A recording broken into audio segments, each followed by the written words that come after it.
Año 36 a.C. Un ejército chino de la dinastía Han, compuesto por 40.000 hombres, corona la última cima de una cordillera perdida en Asia Central. Lo que ven al otro lado les hiela la sangre porque no tiene sentido. Abajo, en la fortaleza de Cici, hay algo que desafía todas las leyes de la guerra conocidas en Oriente. No es solo una muralla de tierra, es un sistema de defensa doble, rodeado por un extraño muro de troncos entrelazados. Ningún señor de la guerra de las estepas construye así. Pero lo más impactante ocurre cuando se abren las puertas. Tras una carga de caballería, aparece un grupo de 100 infantes que forman un cuadrado perfecto. Sus escudos se bloquean entre sí como si fueran una sola pieza de metal. Se mueven con una disciplina robótica, una coreografía de muerte que solo tiene un nombre en el mundo antiguo: la formación de testudo o tortuga.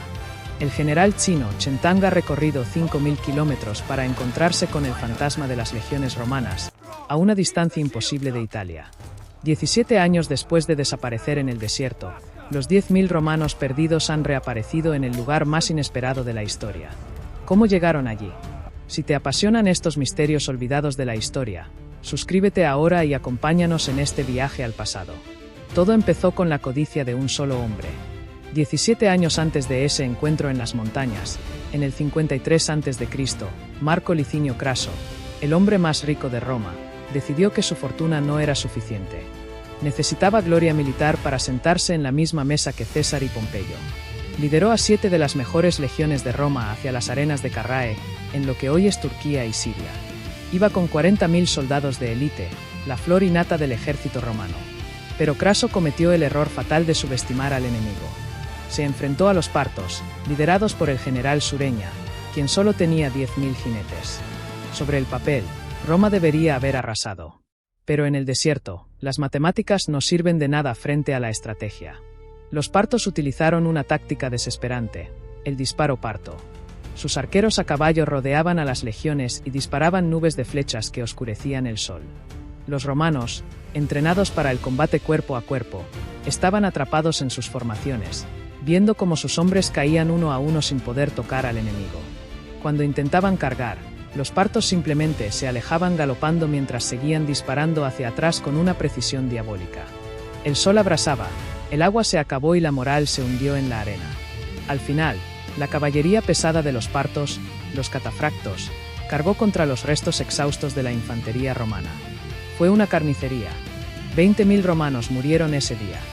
10.000 lograron escapar hacia el oeste, pero otros 10.000 fueron capturados vivos. Entre ellos, el propio Craso fue ejecutado y su cabeza enviada al rey parto. Roma había perdido su honor y todo un ejército en una sola tarde. Pero aquí es donde la historia se vuelve oscura y fascinante. ¿Qué pasó con esos 10.000 prisioneros? Durante años, el silencio fue total. En Roma se hablaba de ellos con vergüenza. El poeta Horacio incluso se burlaba imaginando que esos soldados se habrían casado con mujeres bárbaras y servido a reyes extranjeros.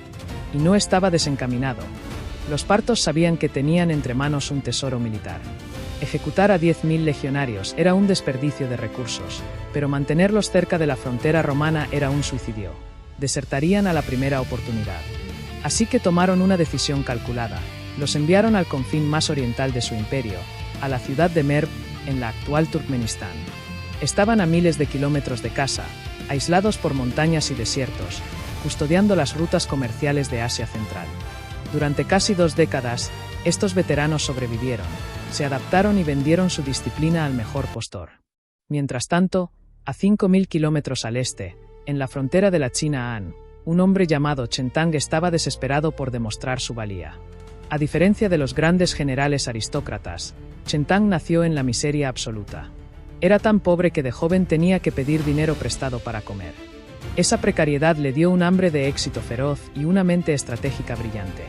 Cuando se enteró de que un caudillo de los Xiongnu, llamado Cici, estaba levantando una fortaleza extraña en el río Talas, Chen Tang vio su oportunidad de oro. Pero había un problema: la fortaleza estaba en lo que hoy es Kazajistán. Llegar allí desde la capital china era una pesadilla logística que implicaba cruzar el desierto de Taklamakan, el Mar de la Muerte, y las cumbres heladas del Pamir. Muchos ejércitos chinos habían muerto en el intento, devorados por el clima y el hambre antes de ver al enemigo. Chen Tang sabía que si pedía permiso al emperador, La burocracia tardaría un año en responder y la oportunidad se esfumaría. Así que hizo lo impensable, falsificó un edicto imperial. Movilizó a 10.000 soldados de élite de la frontera y a 30.000 auxiliares de los reinos aliados de la zona. Cuando su superior descubrió el engaño, Chen Tang le puso una espada en el cuello y le dijo que la flecha ya había salido del arco. No había vuelta atrás. O regresaba como un héroe que había aniquilado al enemigo de China, o regresaba para ser ejecutado por traición. El avance fue brutal. Las dos columnas chinas cruzaron los pasos de montaña a 4.000 metros de altura, donde el mal de altura mataba a más hombres que las flechas. Pero Chen Tang no era un general cualquiera. Prohibió el saqueo y se ganó el respeto de las tribus locales que odiaban a los Xiongnu. Al final, las tropas chinas llegaron frente a la fortaleza de Cici y fue entonces cuando se produjo el choque de mundos. Allí estaban, los restos de las legiones de Craso, 17 años después, formando su muro de escudos frente a un ejército chino que nunca había visto nada igual. Los romanos, con sus armaduras de láminas y su disciplina de hierro, estaban a punto de enfrentarse a la tecnología más avanzada de Oriente, la ballesta Han. El combate fue un choque de eras. Los romanos intentaron mantener su formación de pescado, como la llamaron los cronistas chinos, pero la disciplina antigua no podía competir con el poder de fuego masivo. Los ballesteros chinos lanzaron una lluvia de pernos que destrozó las primeras líneas. Chen Tang ordenó prender fuego a la empalizada de madera. Por la noche, los Xiongnu y sus mercenarios extranjeros intentaron una salida desesperada, pero fueron recibidos por ráfagas de ballesta que los aniquilaron en la oscuridad. El propio caudillo Cici fue herido en la cara por una flecha y murió poco después. La fortaleza cayó. De los supervivientes, apenas unos cientos fueron capturados vivos. Eran los últimos romanos, los que habían caminado desde el Mediterráneo hasta las puertas de China solo para encontrar su final en una empalizada ardiente.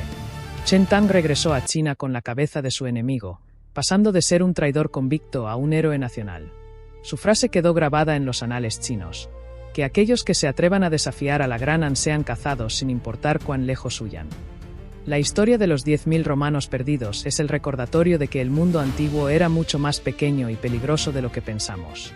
Es el relato de hombres que sobrevivieron a la muerte en un desierto solo para ser olvidados en otro, sirviendo a reyes que ni siquiera sabían que Roma existía.